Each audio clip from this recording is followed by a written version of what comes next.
बीच जंग के 2.5 महीने से ज्यादा बीत जाने के बाद अब रूस ने अपना एक और बेहद आधुनिक हथियार को मैदान में उतार दिया है। रूस के मुताबिक उसकी सेना पिछले कुछ दिनों में युद्ध में लेजर हथियार का इस्तेमाल कर रही है और साथ ही रूस ने पेरेसिवेत नाम के एक और खतरनाक लेजर वेपन के सफल परीक्षण का दावा भी किया, जो ड्रोन और सैटेलाइट दोनों के लिए एक बड़ा खतरा बताया गया। रूस के डिप्टी पीएम ने नई पीढ़ी के इस खास हथियार की जानकारी दी और दावा किया कि ये हवा में उड़ते ड्रोन को पल भर में राख कर सकता है। यही नहीं, इस लेजर हथियार की मदद से धरती के ऊपर तैनात सैटेलाइट को भी आसानी से बर्बाद किया जा सकता है। रूस के इस लेजर वेपन का सामने आया एक वीडियो ये दिखाता है कि अब तक इसे पूरी दुनिया की नजरों से कैसे छिपा कर रखा गया। वीडियो में रूस की कई बख्तरबंद गाड़ियों के काफिले के बीच एक बड़ी सी गाड़ी पर लेजर हथियार का ये सिस्टम लगा दिखाई दिया। इसके बाद एक सुनसान इलाके में पहुंचने के बाद लेजर वेपन को बाहर निकाला गया। और रूस ने दावा किया है कि इस हथियार की मदद से उसने एक ड्रोन को आसानी से तबाह कर दिया। हालांकि उसके इस आधुनिक लेजर वेपन के बारे में ज्यादा जानकारी नहीं दी गई, लेकिन रूस ने ये जरूर बता दिया कि जंग में यूक्रेन को कई देशों से मिले घातक ड्रोन का तोड़ उसने निकाल लिया। यानी अमेरिका के दिए स्विच बोर्ड और फिनिक्स घोस्ट ड्रोन का शिकारी पुतिन की सेना के पास आ गया, क्योंकि यूक्रेन के साथ इतनी लंबी खिंच गई जंग में रूस के लिए ड्रोन ही सबसे बड़ी मुसीबत साबित हुए। रूस के टैंकों के परखच्चे उड़ा देने वाले ड्रोन रूसी सेना के लिए किसी सिरदर्द से कम नहीं रहे और अब रूस ऐसे ड्रोन को हवा में जला देने वाले लेजर वेपन को मैदान में उतारने जा रहा है। रूस ने दावा किया है कि परीक्षण के दौरान लेजर हथियार ने बड़ी ही आसानी से एक ड्रोन को हवा में जला दिया। बताया गया कि 5 किलोमीटर दूर से भी लेजर वेपन ने 5 सेकंड में ड्रोन को मार गिराया, जो कि यूक्रेन की सेना के लिए एक बुरी खबर साबित हो सकती है। इसके साथ ही रूस का यह हथियार धरती के ऊपर तैर रही सैटेलाइट के लिए भी बड़ी मुसीबत बन सकती है, क्योंकि रूस ने दावा किया कि लेजर वेपन की मदद से सैटेलाइट को आसानी से बर्बाद किया जा सकता है। यानी रूस की नजर अब उन सैटेलाइट पर भी है जिनके युद्ध में यूक्रेन की मदद करने की बात कई बार सामने आई। ऐसा कहा गया कि कई मौकों पर रूस की सेना की लोकेशन की सटीक जानकारी यूक्रेन को उन्हीं सैटेलाइट के दम पर मिली। रूस के जंगी जहाज मॉस्कोवा के डूबने में भी सैटेलाइट से मदद मिलने की खबरें सामने आई थी और इसके पीछे अमेरिका का हाथ होने का दावा किया गया था। लेकिन अब रूस के इस हथियार से यूक्रेन की मददगार सैटेलाइट पर खतरा मंडराता दिखाई दे रहा है। रूस के मुताबिक जमीन से 1500 किलोमीटर तक की ऊंचाई पर घूम रहे सैटेलाइट को लेजर वेपन आसानी से निशाना बना सकता है और अपनी घातक किरणों का इस्तेमाल करके उन्हें नाकाम कर सकता है। इस बीच खबर आई कि ईरान के परमाणु ठिकानों को तबाह करने के लिए इजरायल सैन्य अभ्यास करने वाला है, जिसमें अमेरिका की सेना भी उसका साथ दे सकती है। परमाणु हथियारों के मुद्दे पर दोनों देशों के बीच तनातनी बढ़ती ही जा रही है और अब खबर है कि ईरान को रोकने के लिए इजरायल कमर कस के तैयार हो चुका है। सीबीएन न्यूज ने दावा किया कि अगले 2 हफ्तों में इजरायल सैन्य अभ्यास करेगा, जिसमें उसके लड़ाकू विमान ईरान के परमाणु ठिकानों को तबाह करने की प्रैक्टिस करेंगे। कहा जा रहा है कि हवा में होने वाला यह अभ्यास भूमध्य सागर के ऊपर होगा। इजरायल की सेना इस समय अपना सबसे बड़ा सैन्य अभ्यास चैरियट्स ऑफ फायर कर रही है। कहा जा रहा है कि इस अभ्यास के चौथे हफ्ते में इजरायल के लड़ाकू विमान ईरान के परमाणु ठिकानों को बर्बाद करने का अभ्यास करेंगे।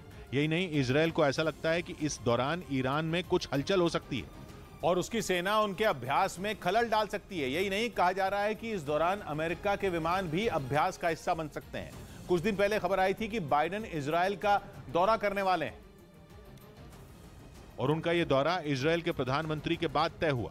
कहा जा रहा है कि कुछ समय पहले बाइडेन और इजरायल के पीएम की बात भी हुई थी, जिसमें दोनों के बीच ईरान पर चर्चा हुई थी, जिसके बाद यह तय हुआ कि बाइडेन इजरायल का दौरा करेंगे। ईरान के खिलाफ इजरायल के सैन्य अभ्यास में अमेरिकी विमानों के शामिल होने को इसी से जोड़कर देखा जा रहा है। कहा जा रहा है कि यह ईरान के लिए कड़ा संदेश होगा। इजरायल ने ईरान के साथ 2015 में अंतर्राष्ट्रीय परमाणु समझौता किया था, जिसमें अमेरिका की भी भागीदारी थी, लेकिन इजरायल का कहना है कि अमेरिका ने पूरे दिल से उसका साथ नहीं दिया था। माना जा रहा है इजरायल की इसी नाराजगी को दूर करने के लिए बाइडेन वहां जा रहे हैं। यही नहीं, उनकी सेना भी इजरायल के युद्ध अभ्यास का हिस्सा बन रही है, क्योंकि इजरायल का कहना है कि समझौते के बावजूद ईरान नहीं सुधरा और उसने परमाणु समझौते के नियम तोड़े। कटरा में वैष्णो देवी मंदिर की यात्रा को फिलहाल रोक दिया गया। जम्मू के कटरा में पहाड़ियों पर लगी आग वैष्णो देवी मंदिर के आसपास के इलाकों में भी फैल गई, जिसके बाद वैष्णो देवी यात्रा को फिलहाल रोका गया है। कर्नाटक की राजधानी बेंगलुरु में हुई बारिश ने लोगों की परेशानी बढ़ा दी। जगह जगह बारिश का पानी जमा हो गया। यहाँ तक कि लोगों के घरों और दुकानों में भी पानी घुस गया। यूपी के जौनपुर में 2 पक्षों में जमकर मारपीट हुई, जिसमें 5 लोग घायल हो गए। आरोप है कि बारात में शामिल कुछ लोगों ने लड़कियों पर अभद्र टिप्पणी की, जिसके बाद दोनों पक्षों के लोग आपस में भिड़ गए। ईरान अपनी सेना की ताकत बढ़ाने में लगातार जुटा है और उसी कड़ी में उसने मध्य एशिया के देश ताजिकिस्तान में अपना एक नया मिलिट्री ड्रोन बनाने की फैक्ट्री खोली। असल में फैक्ट्री लॉन्च करके ईरान एक तीर से 2 निशाना साधने की कोशिश में। इससे उसे दमदार ड्रोन तो मिलेंगे ही, उसका मकसद इस इलाके में अफगानिस्तान पर नकेल कसना भी है।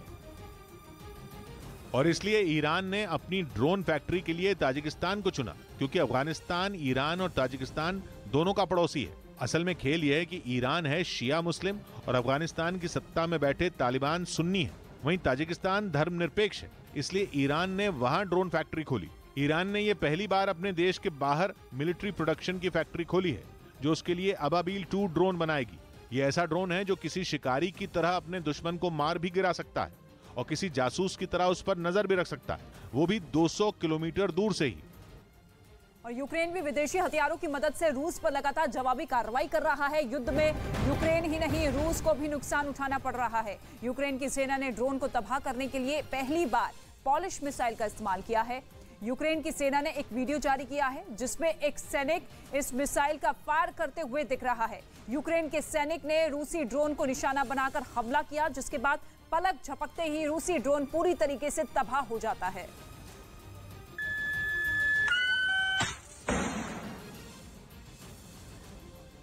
उधर यूक्रेन के युद्ध की आड़ में आतंकी संगठन आईएसआईएस एक बार फिर सिर उठाने की फिराक में है। आईएसआईएस ने खुद ही ऐलान किया है कि जब पूरी दुनिया यूक्रेन की जंग में उलझी है तो वो इसका फायदा जरूर उठाएगा।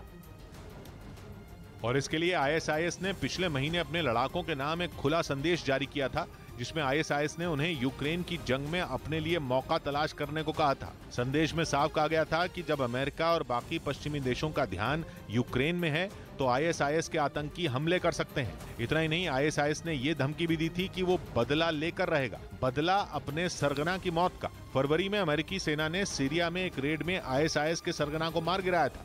वैसे यूक्रेन की जंग में अकेला आईएसआईएस ही अपना फायदा नहीं देख रहा, बल्कि उसके जैसे कई आतंकी संगठन मौके की तलाश में बैठे हैं। यानी अगर ये युद्ध और बड़ा हुआ तो सिर्फ देश ही आपस में नहीं लड़ेंगे, बल्कि आतंकी भी मोर्चा खोल देंगे।